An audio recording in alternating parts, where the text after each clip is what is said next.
My name is Natalie Harris. I'm 32 years old, and this is the story of how my family kicked me out of every family photo. And then came the shocking twist that changed everything. What would you do if you discovered that you were erased from your own family's history? That every celebration, every milestone, every moment that mattered had you completely removed, as if you never existed? For years, I bent over backwards for my family. I gave up my dreams, my time, my money, and my peace of mind to make sure everyone else was happy. But when I finally saw what they had been doing behind my back, when I realized I had been edited out of their memories like I was nothing more than a mistake they wanted to forget, something inside me broke. And what happened next? Well, you won't believe how everything unfolded. It started on a regular Tuesday afternoon when my cousin Jessica sent me a link to my parents' anniversary photo album on social media. I was excited because I had spent weeks organizing that party, booking the venue, arranging the catering, even picking out my mom's dress because she said she trusted my taste more than anyone else's. I clicked on the album expecting to see all of us together, smiling and celebrating 50 years of my parents' marriage. But as I scrolled through photo after photo, my stomach dropped. I was nowhere to be found.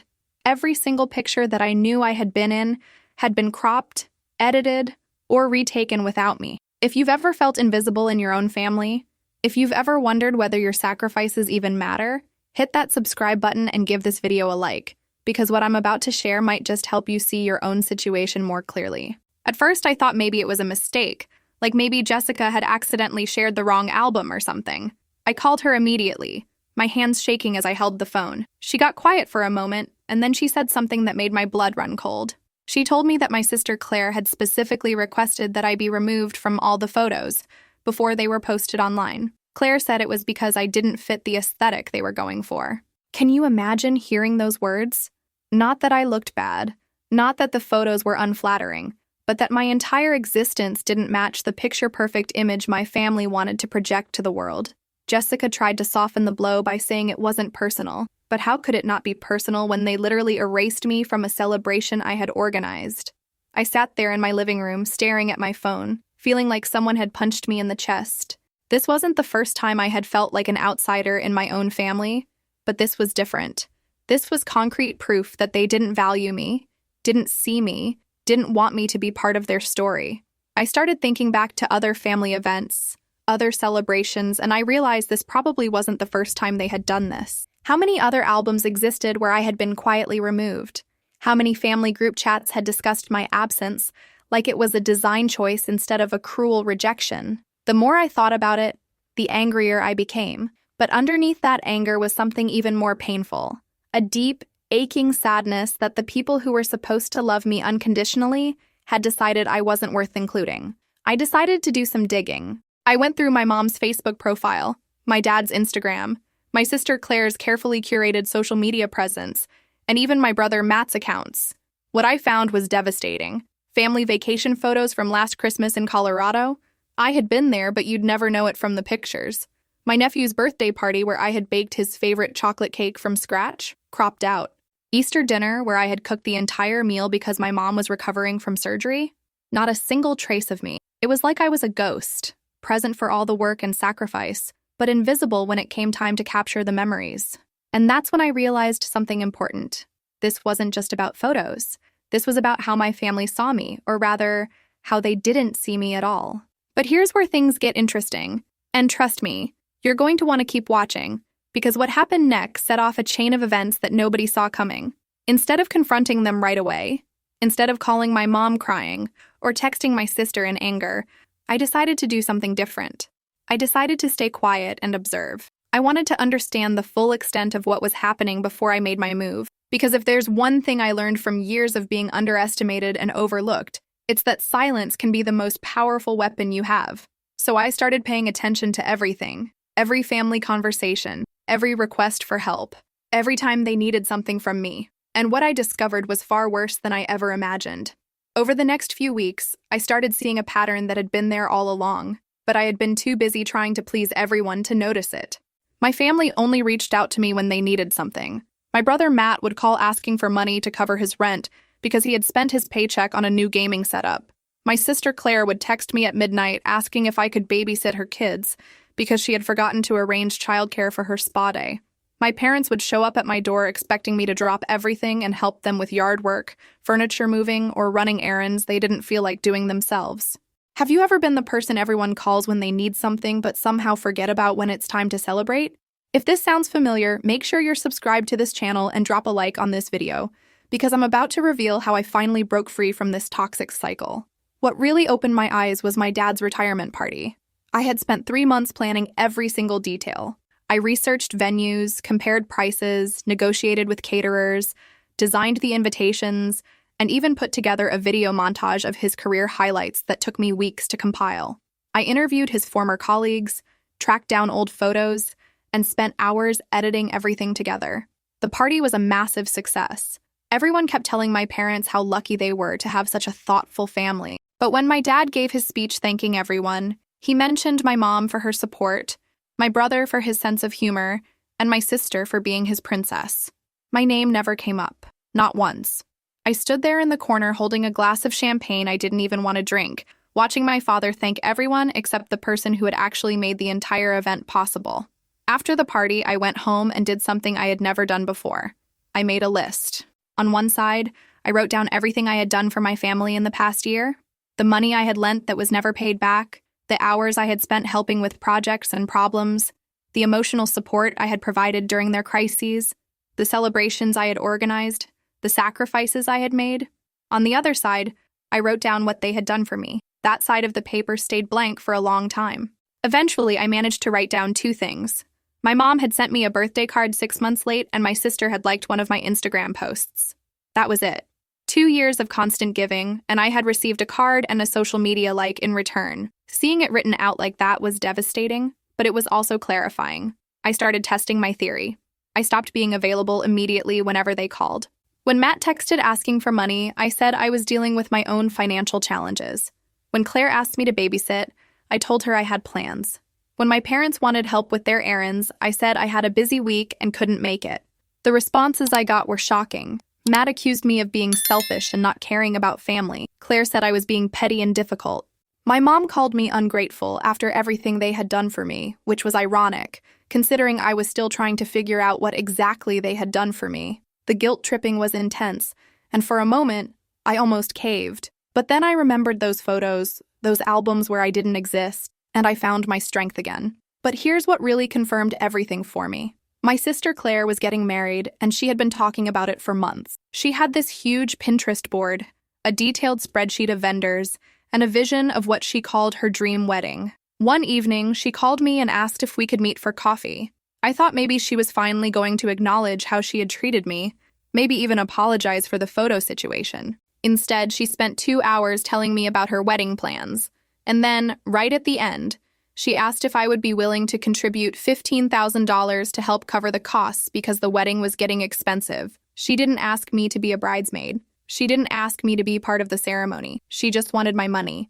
And that's when I knew exactly what I needed to do next. And trust me, what comes next is going to shock you. The moment I realized I needed to completely change my approach came on a Sunday afternoon at my parents' house for what was supposed to be a casual family dinner. I had been pulling back from my family for about a month at this point, and I could feel the tension. Everyone was acting normal on the surface, but there were these little passive-aggressive comments being thrown around. My mom mentioned how some daughters are too busy for their families these days. My brother made a joke about me becoming a hermit. My sister kept sighing dramatically whenever I didn't immediately respond to something. I sat there eating my pot roast, and I realized something crucial. They weren't upset because they missed me or loved me. They were upset because their free resource had suddenly become unavailable. If you've ever had that moment where you realize people only value what you can do for them and not who you are, hit that like button and subscribe, because understanding this truth might just save you years of pain like it did for me. During dinner, my dad brought up his upcoming fishing trip with his buddies, something he had been planning for months. He was excited, talking about the cabin they had rented and the lake they'd be staying at. Then my mom casually mentioned that they would need someone to house sit for the 2 weeks they'd both be gone because she was planning to join him for part of the trip and then visit her sister. Everyone at the table got quiet, and then all eyes turned to me. It wasn't a question. It was an expectation. My dad said something like, "Natalie, you'll stay at the house, right? We need someone to water the plants, get the mail, and take care of Duke." Duke was their elderly golden retriever who needed medication 3 times a day and had to be walked on a strict schedule. I took a breath and said I couldn't do it because I had plans. The reaction was immediate and explosive. My mother's face went red, and she demanded to know what plans could possibly be more important than helping my parents. My sister jumped in, saying I was being ridiculous and difficult on purpose just to make everyone's life harder. My brother said I was acting like a spoiled child who wasn't getting enough attention. My dad just shook his head with this disappointed look that was meant to make me feel guilty. For a moment, I felt that old familiar pull, that urge to apologize and agree and make everyone happy again. But then I thought about those photos. I thought about the retirement party speech. I thought about Claire asking me for $15,000 for a wedding I wasn't even going to be part of. And something inside me snapped. I put down my fork, looked around the table at all of them, and said something I had never said before. I said no, and I meant it. What happened next was like watching a carefully constructed facade crumble in real time. My mom started crying, saying I had changed and wasn't the daughter she raised. My dad accused me of being selfish and turning my back on the family. Claire said I was jealous of her wedding and taking it out on everyone else. Matt said I had always thought I was better than everyone, and now I was showing my true colors. They ganged up on me with this coordinated attack that felt rehearsed, like they had discussed how to handle me if I ever stepped out of line. I sat there listening to all of it, and instead of feeling hurt or guilty, I felt something unexpected. I felt relief, because their reaction proved everything I had been thinking. They didn't see me as a person with my own needs and boundaries. They saw me as a tool, a resource, something to be used and put away when no longer needed. I stood up from the table, grabbed my jacket, and headed for the door. My mom followed me, still crying, asking where I was going and why I was being so cruel. I turned around and said something that had been building inside me for years. I told her that I loved them, but I couldn't keep sacrificing myself for people who didn't even want me in their photos. I mentioned the anniversary album, the vacation pictures, every cropped and edited memory where I had been erased. The look on her face told me everything. She knew. She had known all along and had never said anything, had never stood up for me, had never questioned why her daughter was being removed from the family history. She started to say something about how it wasn't like that, how I was misunderstanding, but I was already out the door. And as I drove away from that house, I made a decision that would change everything. I was done being invisible, and what I did next sent shockwaves through my entire family that they never saw coming. The days after I walked out of that family dinner were the strangest of my life. I expected to feel guilty, to second-guess my decision, to hear that voice in my head telling me I was a bad daughter, a bad sister, a bad person. But instead, I felt something I hadn't felt in years. I felt free. I stopped checking my phone every 5 minutes waiting for their calls and messages. I stopped planning my schedule around their needs and emergencies. I stopped carrying this heavy weight of responsibility for people who had never once carried anything for me. I started going to the gym in the mornings, something I had always wanted to do but never had time for. I signed up for a painting class I had seen advertised months ago. I even went on a date with a guy named Daniel from my yoga class, something I hadn't done in almost 2 years because I was always too busy helping my family. If you've ever put your own life on hold for people who don't appreciate you, subscribe to this channel and like this video, because what I'm about to tell you about my transformation might inspire you to finally choose yourself. My phone was blowing up constantly. Text messages, voicemails, missed calls, all from my family. At first, they were angry messages demanding to know what my problem was and when I was going to stop this childish behavior. My brother sent me long texts about family loyalty and how I was destroying everything our parents had built. Claire sent me voice messages crying about how stressed she was planning her wedding without my help, which was funny considering she hadn't wanted me as part of her wedding in the first place. My dad left voicemails with his disappointed voice, the one he used when he wanted to make you feel small. My mom texted me Bible verses about honoring your parents, which felt ironic coming from someone who had let her children erase me from family photos. I didn't respond to any of it. Not because I wanted to punish them, but because I was finally learning that I didn't owe anyone an explanation for choosing myself. About 2 weeks into my silence, something shifted. The angry messages started becoming desperate.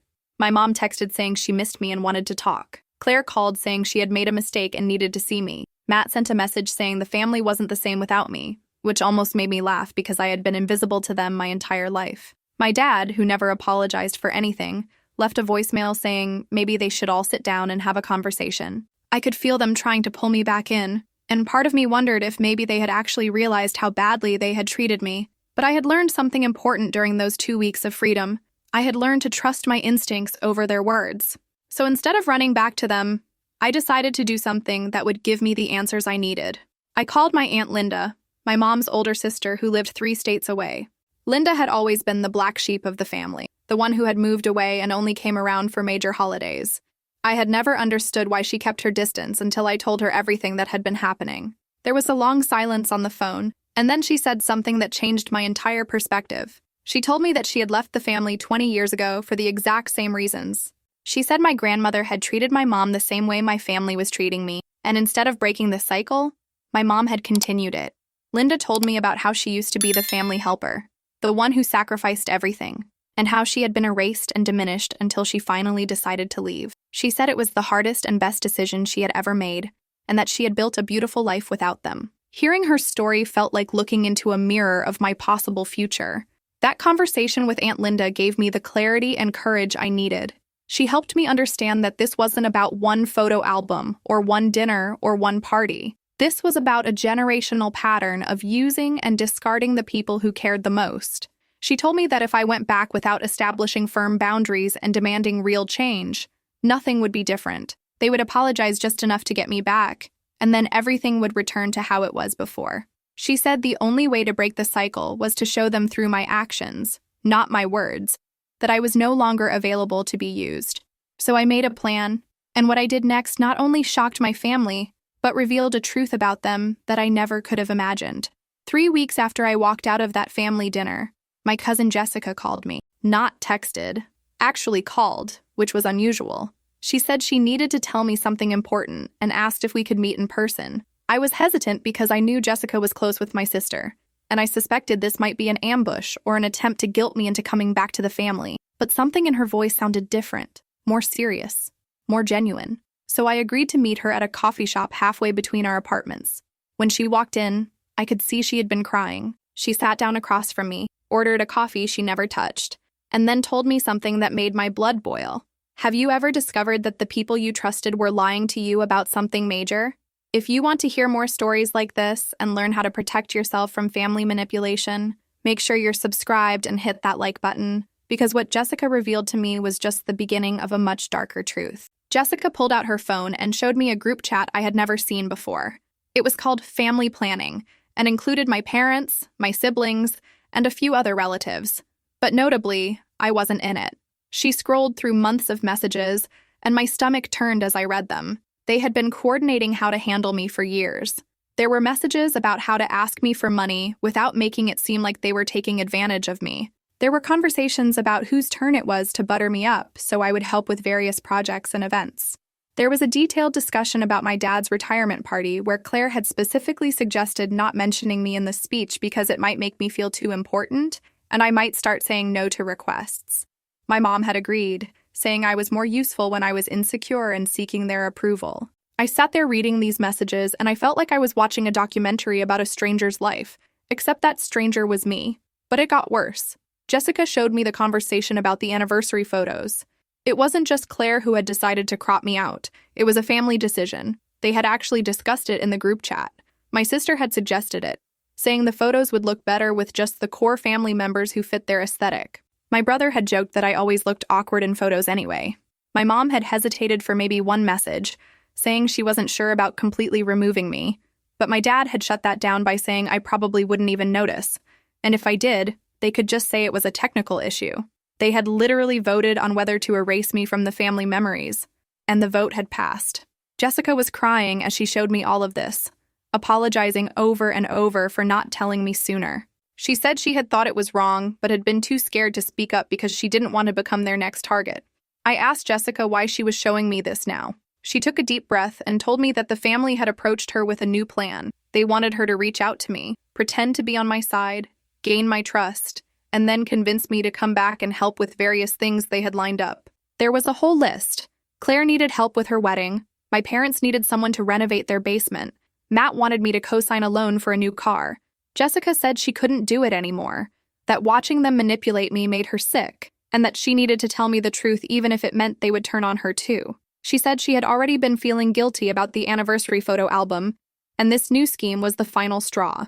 I sat there processing everything she had told me, and I realized that my family wasn't just inconsiderate or thoughtless.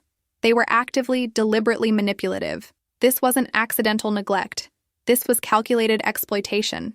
I thanked Jessica for telling me the truth and for having the courage to break away from their manipulation. We talked for hours that day, sharing stories about how the family had treated us and realizing we both had similar experiences of being used and diminished. Before we left, Jessica asked me what I was going to do with this information. Was I going to confront them? Was I going to cut them off completely? Was I going to expose them? I told her I wasn't sure yet, but I knew one thing for certain. I was never going back to being their invisible helper, their convenient resource, their erased family member.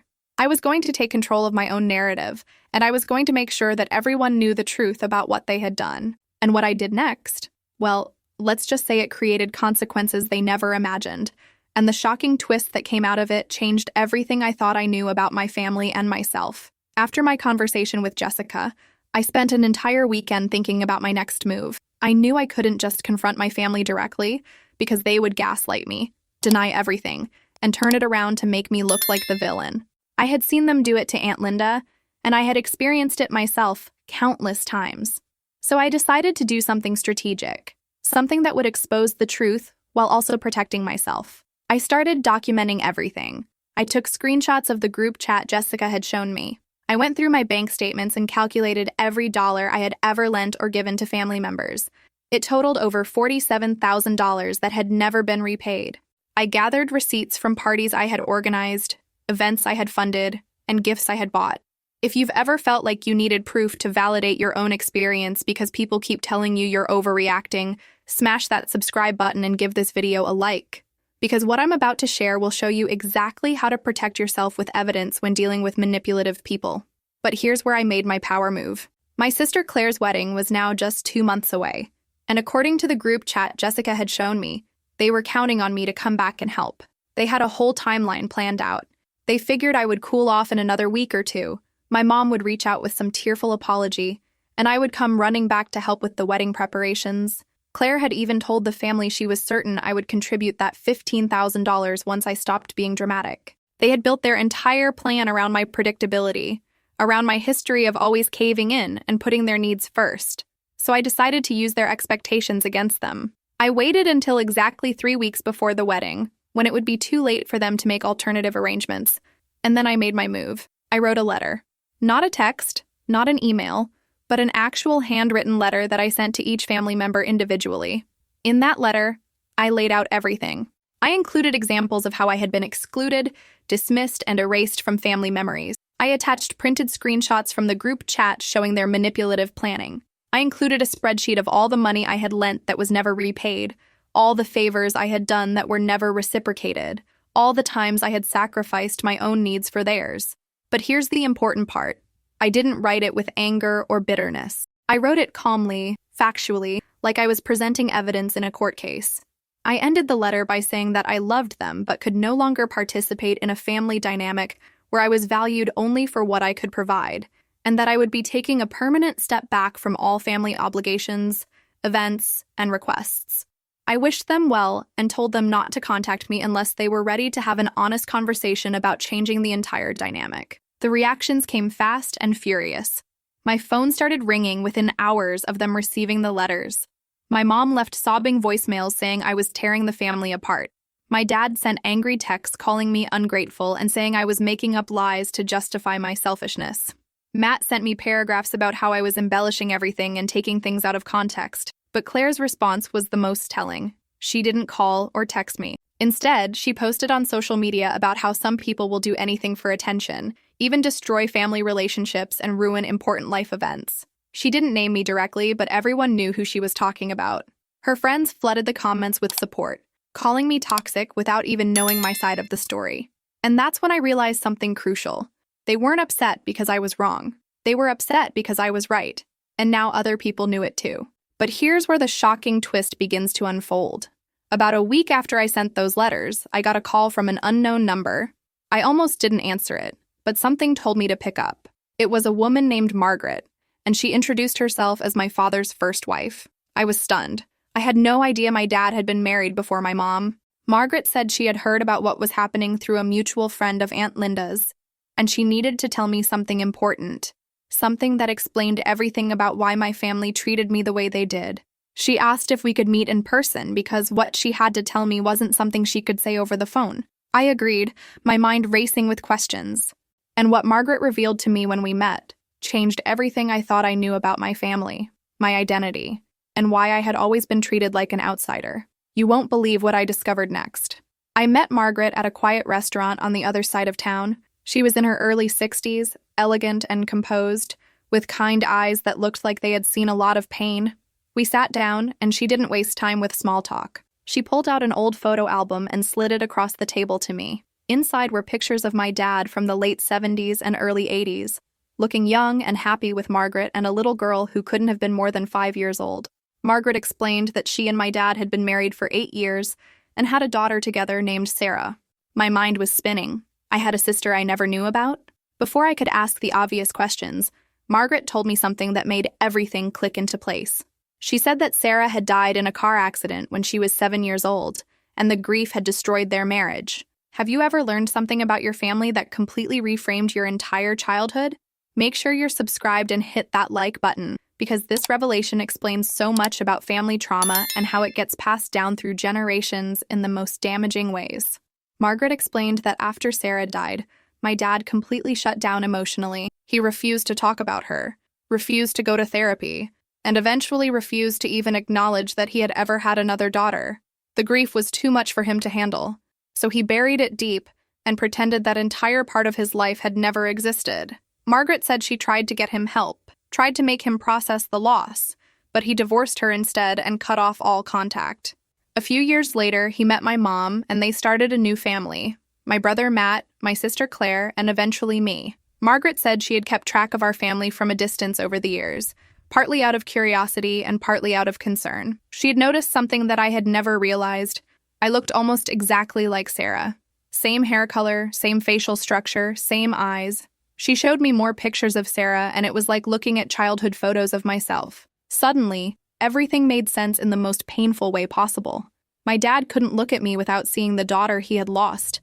My mom resented me because I was a constant reminder of my dad's previous life and his first love. My siblings had picked up on the family dynamic and treated me the same way our parents did, like I was there but not really part of them, like I was a ghost they had to tolerate.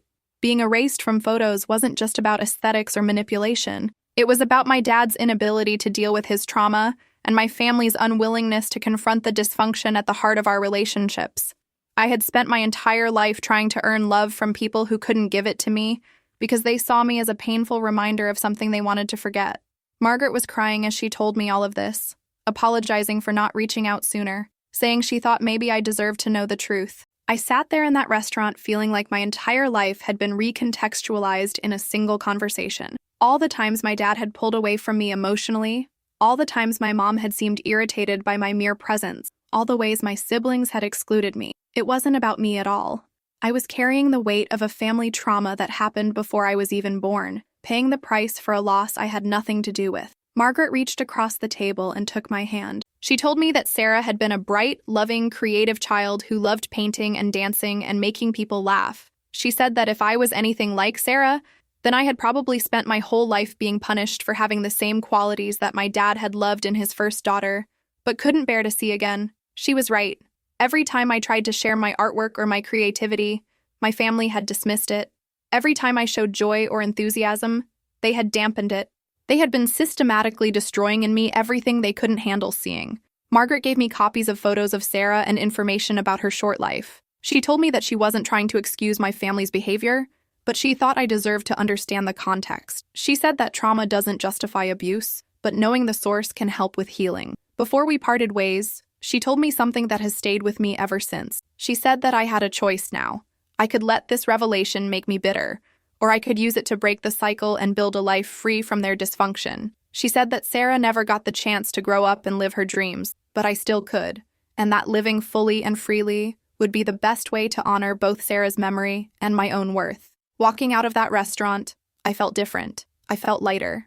Because now I understood that I wasn't unlovable or inadequate.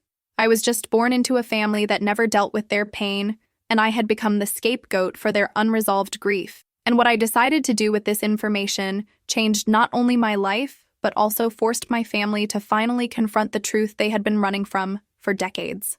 Armed with the truth about Sarah and the real reason behind my family's treatment of me, I knew I had to make a decision. I could walk away completely and never look back, building my life without them and leaving them to their dysfunction.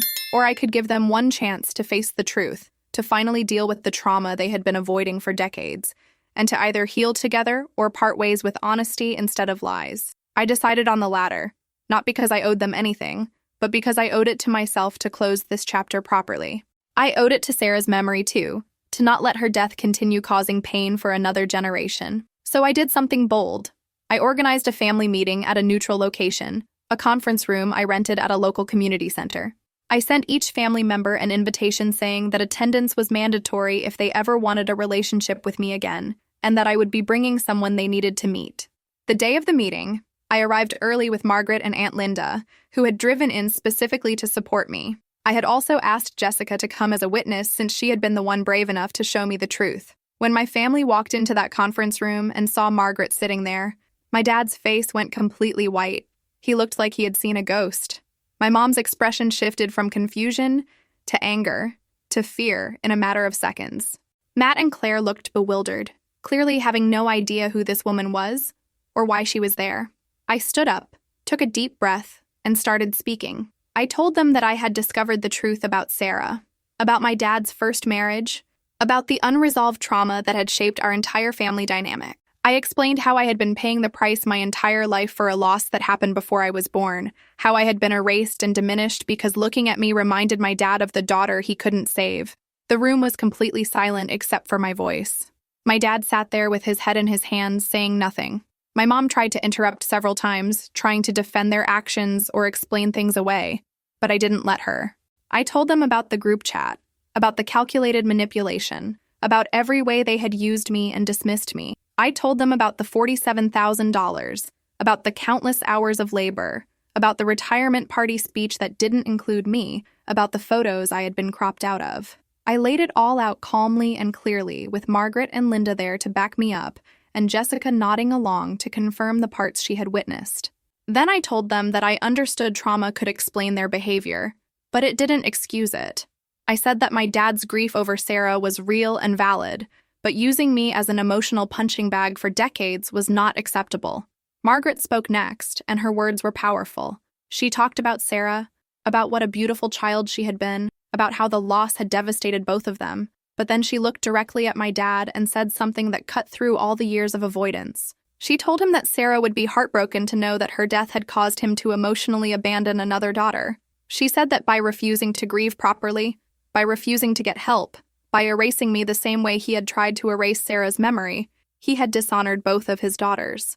She told my mom that enabling this dysfunction made her just as responsible, and she told Matt and Claire that they had participated in a cruel pattern without even understanding why, and that they had a choice now to either continue the cycle or break it. The room was heavy with emotion. My mom was crying. Claire looked shocked. Matt seemed angry, and my dad just sat there, still silent. Finally, my dad spoke. His voice was quiet and broken in a way I had never heard before. He said that seeing me had always been painful because I reminded him so much of Sarah, and that he had handled it by emotionally distancing himself from me. He admitted that it wasn't fair, that I deserved better, and that he had been a coward for not dealing with his grief. He said he was sorry, but the apology felt hollow after decades of damage. My mom tried to defend herself, saying she didn't know what else to do, that she was just trying to keep the family together. Aunt Linda spoke up then and called her out, saying that keeping secrets and enabling abuse wasn't keeping the family together. It was destroying it. Claire started crying and said she never knew about Sarah, that she had just followed the family dynamic without questioning it. Matt remained defensive, saying this was all too much and that we were being too hard on Dad. And that's when I knew that some of them might be capable of change, but others never would. What happened next determined who would be part of my future and who would remain in my past. After everyone had their chance to speak, I stood up and delivered my ultimatum. I told them that I was willing to build new relationships with anyone who was genuinely committed to change, but that it would be on my terms, not theirs. I said that my dad needed to start therapy immediately to deal with his unresolved grief over Sarah, and that my mom needed to join him for couples counseling to address how they had both contributed to this toxic dynamic. I told my siblings that they needed to take accountability for their participation in manipulating and excluding me, and that empty apologies weren't enough. Have you ever had to set firm boundaries with family members who have hurt you for years? If you're struggling with toxic family dynamics and need encouragement to choose yourself, make sure you hit that subscribe button and like this video, because watching someone else stand up for themselves might give you the courage to do the same. I pulled out a written document I had prepared, a kind of family contract outlining specific boundaries and expectations. It included things like no more requests for money without a written repayment plan, no more last-minute demands for my time and labor, no more excluding me from family events or photos, and mandatory family therapy sessions with a professional counselor if they wanted me to participate in any family gatherings. I told them that I would no longer be the family helper, the invisible support system, the person who gives everything and receives nothing. I said that if they wanted a relationship with me moving forward, it would be a relationship between equals built on mutual respect, not a one-sided arrangement built on exploitation. I gave each of them a copy of the document and told them they had 2 weeks to decide whether they were willing to commit to these terms. If they weren't, then I would walk away permanently, with no hard feelings and no looking back. The reactions were mixed and incredibly revealing. My dad, surprisingly, took the document and said he would read it and think about it. He looked broken and exhausted, but there was something in his eyes that suggested he might actually be ready to face his demons. My mom was defensive and angry, saying I was being controlling and making unreasonable demands. She said that family should be about unconditional love and forgiveness, not contracts and conditions. I told her that unconditional love goes both ways, and that they had spent decades showing me conditional acceptance based solely on what I could provide for them. Aunt Linda backed me up, reminding my mom that she had made the same choice 20 years ago and had never regretted it. Claire was crying and saying she wanted to fix things but didn't know how. She admitted that she had been selfish and thoughtless, and that learning about Sarah had made her realize how much pain our family had been carrying without acknowledging it. Matt was the only one who outright rejected everything. He stood up, called me dramatic and attention-seeking, said I was blowing everything out of proportion, and walked out of the meeting. He told everyone that he wasn't going to participate in this circus and that when I came to my senses, I knew where to find them. Watching him leave was painful but also clarifying. It showed me that not everyone in your family is capable of growth or willing to admit fault. Some people are so invested in the dysfunction that they will fight to maintain it rather than do the hard work of changing. Jessica gave me a hug after Matt left and told me she was proud of me for standing up for myself. Margaret told me I had handled everything with grace and strength, and that I was breaking a generational cycle that had caused too much pain for too long. Aunt Linda said I reminded her of herself 30 years ago, and that whatever I decided, she would support me. I left that meeting feeling emotionally drained but also empowered. I had told my truth, set my boundaries, and given my family a clear choice. Now it was up to them to decide what they valued more, their pride and their patterns, or a genuine relationship with me built on honesty and respect. Over the next 2 weeks, I focused on myself. I continued my painting classes, went on more dates with Daniel, who was turning out to be a genuinely kind and supportive person, and started looking into career opportunities that I had always been too busy to pursue because I was taking care of everyone else. I didn't wait by the phone hoping they would choose me. I moved forward with my life, knowing that I would be okay whether they came around or not. And when those 2 weeks were up, the responses I got revealed exactly who my family really was and which relationships were worth saving. What happened next wasn't what I expected, but it was exactly what I needed. And the shocking twist that came from my decision created a ripple effect that changed not just my life, but the lives of everyone involved. When the 2-week deadline arrived, I sat down with a cup of tea and prepared myself for whatever responses would come. The first person to reach out was my dad. He called me and asked if we could meet in person, just the two of us. His voice sounded different, softer, more vulnerable than I had ever heard it. We met at a park near my apartment, and he brought a folder with him. Inside were therapy intake forms that he had already filled out and scheduled appointments with a grief counselor who specialized in traumatic loss. He also had printed information about family therapy programs. He looked at me with tears in his eyes and said that meeting Margaret and hearing the truth spoken out loud had broken something open in him that he had kept locked away for 40 years. If you've ever wondered whether people can actually change or if it's worth giving someone a second chance, subscribe to this channel and like this video. Because what happened with my dad taught me that real change is possible, but only when people are willing to do the painful work of confronting their own demons. My dad told me things he had never said before. He talked about Sarah, about how she used to draw pictures and leave them on his pillow, about how her laugh had been contagious, about how losing her had felt like losing a piece of his soul. He admitted that when I was born and started showing similar traits, the creativity, the sensitivity, the way I tried to make everyone happy, it had been too much for him to handle.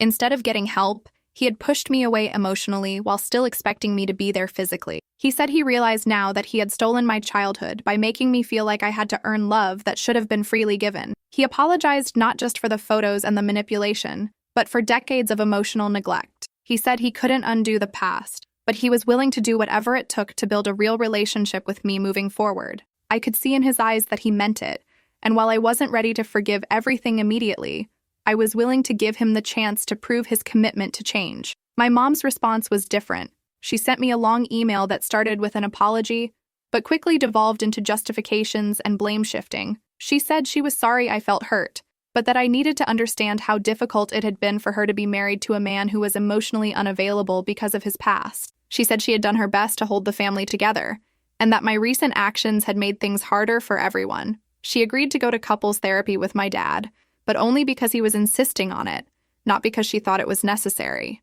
The email felt more like a manipulation than a genuine attempt at reconciliation. She wanted me to feel sorry for her, to see myself as the problem rather than addressing her role in perpetuating the dysfunction. I realized that while my dad might be capable of real change, my mom was still invested in maintaining her victim narrative. It was disappointing, but not surprising. Claire reached out a few days later and asked if we could have coffee.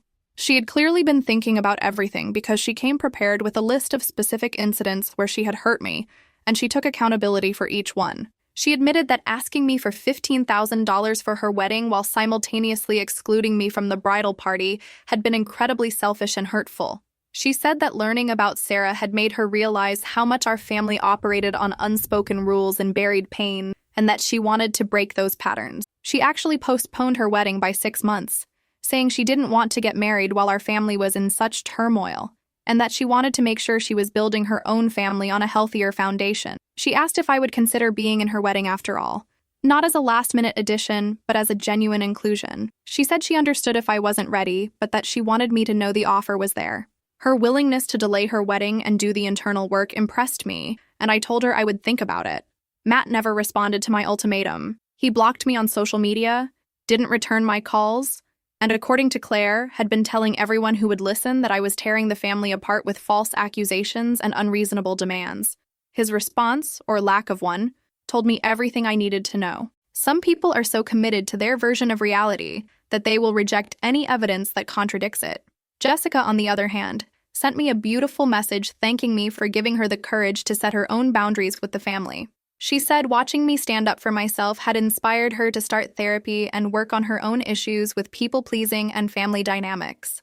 Aunt Linda called to check on me and said she was proud of how I had handled everything. And Daniel, who I had been dating for a few months now, told me that watching me navigate this situation with such strength and clarity had made him fall for me even more. The people who truly valued me were showing up, and the ones who only valued what I could do for them were revealing themselves. And what I decided to do next set me on a path I never imagined, but one that finally felt like my own. With some family members committed to change and others stuck in their dysfunction, I had to make individual decisions about each relationship. I agreed to start therapy sessions with my dad, meeting once a week with a family counselor who specialized in grief and trauma. Those sessions were incredibly difficult. We talked about Sarah, about the ways he had failed me, about his regrets and his fears, but slowly, something shifted. My dad started showing up for me in small but meaningful ways. He called to ask how my week was without needing anything from me. He came to my painting class showcase and told me he was proud of my work. He even went through old boxes and found some of Sarah's artwork, and we looked at it together, both of us crying, but also healing. Have you ever experienced what it's like to finally have a real relationship with a parent after years of feeling invisible? Make sure you're subscribed and hit that like button, because transformation is possible. But it requires everyone involved to be willing to do the uncomfortable work of change. My relationship with Claire also slowly improved. She committed to therapy as well, working through her own issues with seeking approval and maintaining appearances. She scaled back her wedding plans significantly, saying she realized she had been planning a wedding to impress people rather than celebrate love. When she sent me a handwritten letter asking me to be her maid of honor and explaining why my presence would mean everything to her, I cried. Not because I immediately forgave everything, but because I could see genuine change happening. She was becoming more authentic, more thoughtful, more willing to be vulnerable. We started having real conversations instead of surface-level interactions. She asked me about my life, my dreams, my relationship with Daniel. She actually listened instead of just waiting for her turn to talk. Our relationship was different now. Not perfect, but real and based on mutual respect rather than obligation. My mom remained the biggest challenge. She went to therapy with my dad, but spent most of the sessions being defensive and resistant. She struggled to take accountability and continued to see herself as the victim of circumstances rather than an active participant in the family dysfunction. After several months, I made the difficult decision to maintain only limited contact with her. I would attend family gatherings where she was present, but I didn't seek out one-on-one time with her, and I kept my boundaries firm. It was sad to accept that my mom might never be able to give me the relationship I deserved, but it was also freeing to stop hoping for something she wasn't capable of providing. Some relationships improve with work, and some relationships just need distance and acceptance. Learning to tell the difference was one of the most important lessons I learned through this entire experience. As for Matt, he remained completely cut off from my life. He never apologized, never acknowledged his behavior, and continued to paint himself as the victim of my unreasonable demands. It hurt to lose my brother, but I realized I hadn't really had him in any meaningful way to begin with. What I had lost was the illusion of a relationship, not an actual connection. Meanwhile, my relationship with Jessica, Aunt Linda, and Margaret deepened. They became my chosen family, the people who showed up for me consistently and loved me for who I was, not for what I could provide. Margaret and I would meet monthly for lunch, and she would tell me stories about Sarah. Instead of feeling like I was competing with a ghost, I started feeling connected to a sister I never got to meet. Linda became a mentor, teaching me how to build a life on my own terms. And Jessica and I supported each other through our respective journeys of healing from family trauma. The most unexpected transformation was in my own life. Without the constant drain of my family's demands, I had energy and resources to invest in myself. I got a promotion at work because I was finally able to focus and excel without constant interruptions. My relationship with Daniel grew into something beautiful and healthy. He was the first romantic partner who ever saw me as a priority, rather than an option. We moved in together after a year, and for the first time in my life, I felt like I was building a home based on mutual love and respect. I started selling my paintings online and discovered I had actual talent that people valued. I made new friends who appreciated me for who I was. I traveled to places I had always wanted to see but never had time or money for because I was funding everyone else's dreams. My life became mine, full and rich and joyful in ways I never thought possible. And looking back at those family photos I had been cropped out of, I realized something powerful. Being erased from their picture had given me the freedom to create my own, and my picture was more beautiful than anything they could have included me in anyway. About a year after that family meeting where I confronted everyone, I was living a life I barely recognized. And I mean that in the best possible way.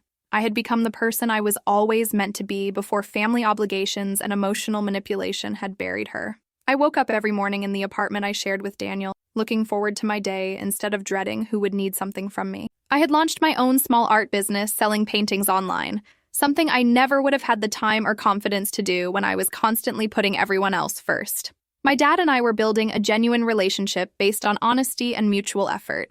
Claire and I had real sisterly conversations where we supported each other instead of competing or using each other. Have you ever experienced what it feels like to finally live authentically after years of performing a role that was never really you? Hit that subscribe button and give this video a like if you're ready to hear how choosing yourself can completely transform not just your life, but your entire sense of identity and purpose. The biggest change wasn't external, though. It was internal. I stopped being afraid of disappointing people. I stopped saying yes when I meant no. I stopped accepting crumbs of affection and calling it love. I had spent so many years believing that my worth was tied to my usefulness, that if I stopped helping and giving and sacrificing, nobody would want me around. But when I finally tested that theory by setting boundaries and stepping back, I discovered something incredible. The people who truly valued me didn't go anywhere. They adjusted, they respected my boundaries, they showed up differently. And the people who only valued what I could provide for them revealed themselves by disappearing. It was painful to lose some relationships, but it was also liberating to know exactly where I stood with everyone. There's a certain peace that comes from living in truth, even when that truth is uncomfortable. I started a journal during this time, documenting my journey from invisible family helper to empowered individual. Writing everything down helped me process the years of pain and manipulation, but it also helped me recognize my own growth. I could see how far I had come, how much stronger I had become, how my definition of family had expanded beyond blood relations to include chosen relationships built on mutual respect and genuine care. I wrote about Sarah too, about how learning her story had helped me understand that I wasn't broken or unlovable. I was just born into a situation where unresolved grief had poisoned the family dynamic. I wrote about Margaret and how her courage in reaching out to me had changed the trajectory of my entire life. I wrote about Aunt Linda and how she had shown me that it was possible to leave toxic family dynamics and build a beautiful life on the other side. These women became my blueprint for strength and resilience. Daniel proposed to me on a random Tuesday night with no elaborate plan or grand gesture. We were cooking dinner together, laughing about something silly, and he just looked at me and said he wanted to spend the rest of his life with exactly this: the real me, the authentic me, the me that had emerged once I stopped trying to be what everyone else needed me to be. When I said yes, I realized I was saying yes to more than just marriage. I was saying yes to a future where I was valued, respected, and loved for who I was, not what I could provide. I was saying yes to building a family, whether that meant kids, pets, or just the two of us, based on healthy patterns instead of repeating the dysfunction I had grown up with. I was saying yes to breaking generational cycles and creating new legacies. My engagement ring wasn't just a symbol of commitment to Daniel. It was a symbol of my commitment to myself and to the life I had fought so hard to create. Around this time, something unexpected happened. I was featured in a local magazine for my art business, and the article mentioned my story of overcoming family trauma to pursue my dreams. I didn't go into all the details, but I mentioned how setting boundaries and choosing myself had opened doors I never knew existed. After the article came out, I started receiving messages from strangers, people who had experienced similar family dynamics, people who felt invisible and used, people who needed to hear that it was okay to choose themselves even when family tried to guilt them into staying small. I realized my story had power beyond just my own healing. It could help other people see that they deserved better, that transformation was possible, that you could love your family and still protect yourself from their toxicity. And that realization led me to start something that would become my greatest passion and purpose, something I never could have imagined doing when I was still trapped in the old family dynamic. What I created next not only helped countless others, but also forced my family to see exactly what they had almost destroyed by treating me as disposable. I started a blog called Erased But Not Forgotten, where I shared my journey of being excluded from family photos and discovering the deeper trauma that had caused it. I wrote about setting boundaries, recognizing manipulation, healing from childhood emotional neglect, and building a life on your own terms. Within 3 months, the blog had thousands of followers. Within 6 months, I was being asked to speak at events about family trauma and recovery. Within a year, I'd published a book based on my experiences, and it became a bestseller in the self-help category. People from all over the world reached out to share their own stories of being the family scapegoat, the invisible child, the one who gave everything and received nothing. If you've ever wondered whether your story matters, or whether sharing your truth could help someone else, make sure you subscribe to this channel and hit that like button, because what happened next proved that our most painful experiences can become our most powerful tools for helping others heal. The success of my book and blog created an interesting situation with my family. Suddenly, people in their social circles were reading about family trauma and recognizing patterns that sounded familiar. My dad received copies of my book from 3 different friends who said it had helped them, not knowing he was the father I had written about. Claire told me that some of her friends had read it and asked her if she was the sister in the story, which forced her to confront how our family dysfunction had looked to outsiders. Even my mom, who had remained resistant to real change, couldn't ignore the fact that my story was resonating with thousands of people.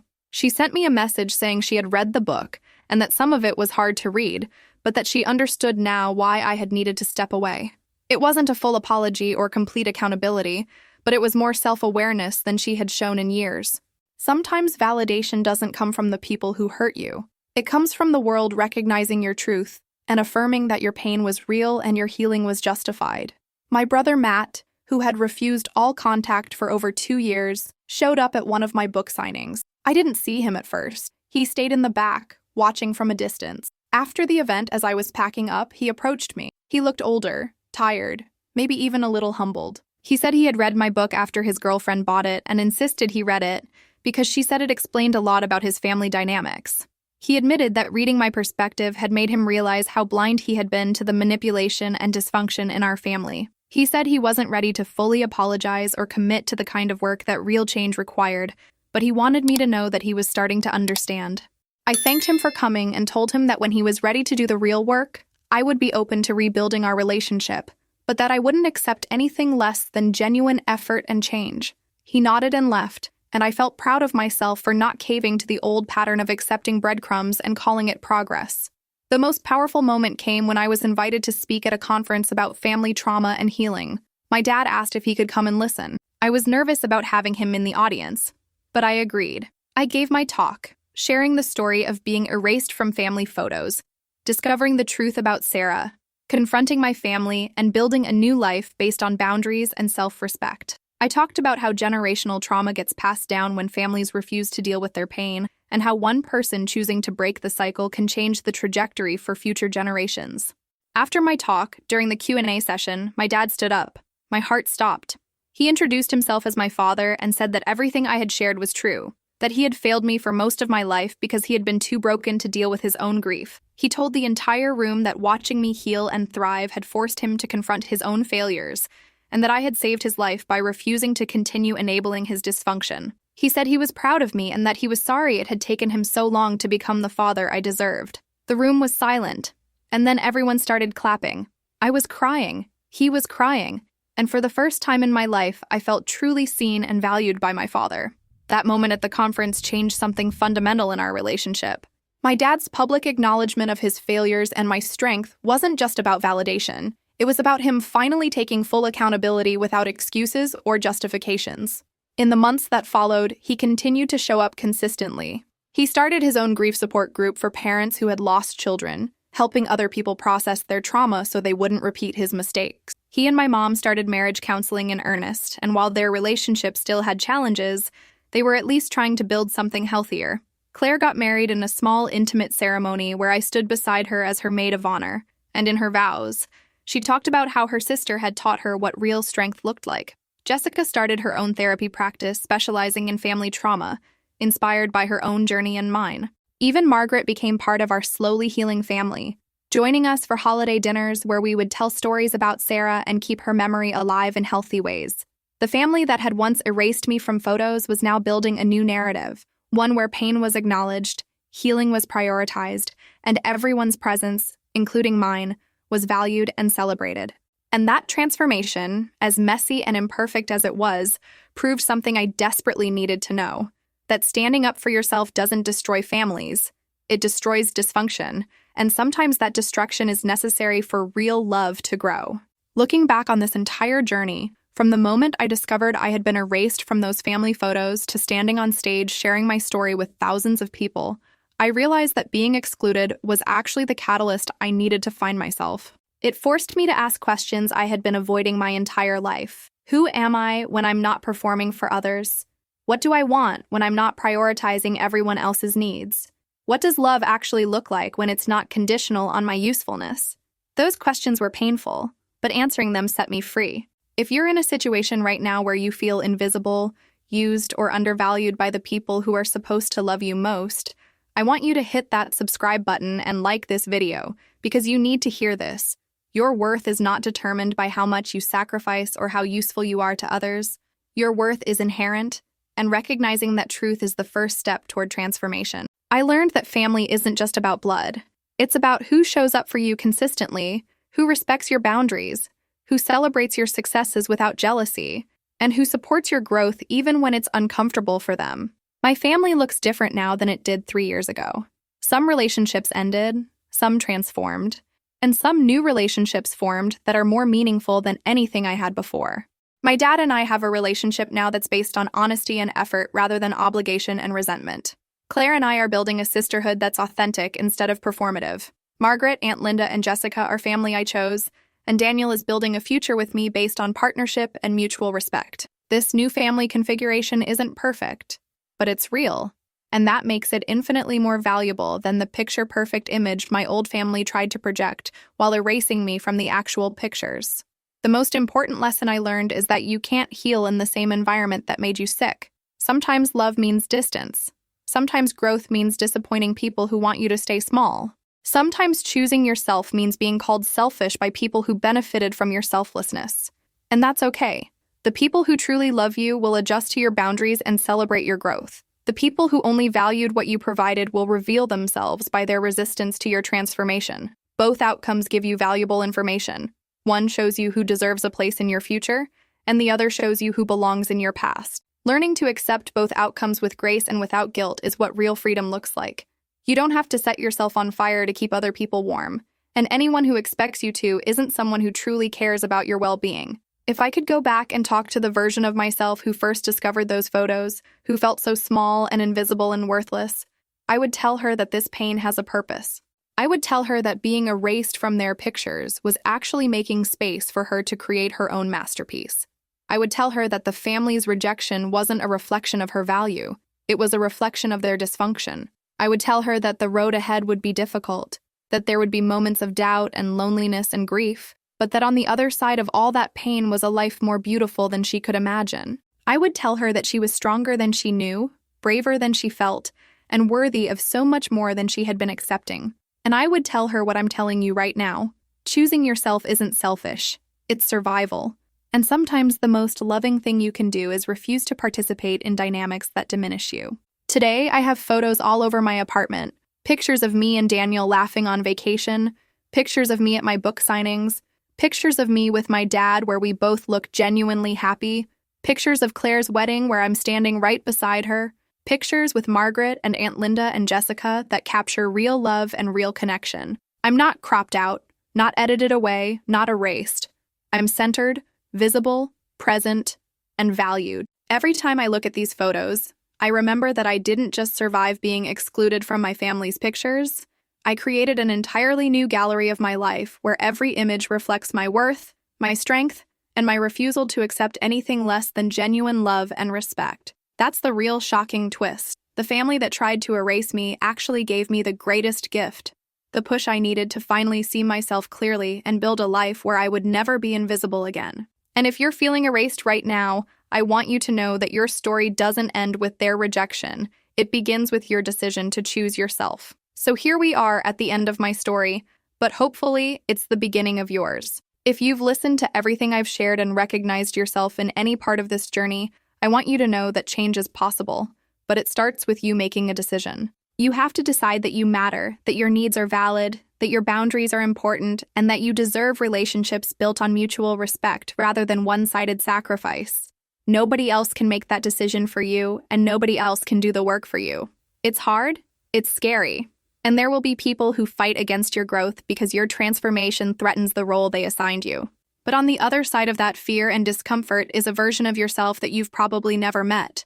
The version who knows their worth, who sets boundaries without guilt, who builds relationships based on authenticity rather than obligation, and who creates a life that actually feels like theirs instead of something they're performing for an audience that doesn't even appreciate the show. After hearing my story, I want you to ask yourself some questions. What would you have done in my place? Would you have confronted your family or walked away quietly? Do you believe revenge ever truly brings peace, or is setting boundaries and choosing yourself the ultimate form of justice? What relationships in your own life are based on what you provide rather than who you are? And most importantly, what would your life look like if you stopped accepting crumbs and started demanding the full meal you deserve? These aren't easy questions, and the answers might require you to make difficult decisions. But I promise you, living in truth, even uncomfortable truth, is better than living in a comfortable lie. You cannot heal in the same environment that broke you, and sometimes the most radical act of self-love is simply refusing to participate in your own diminishment. I want to leave you with this final thought.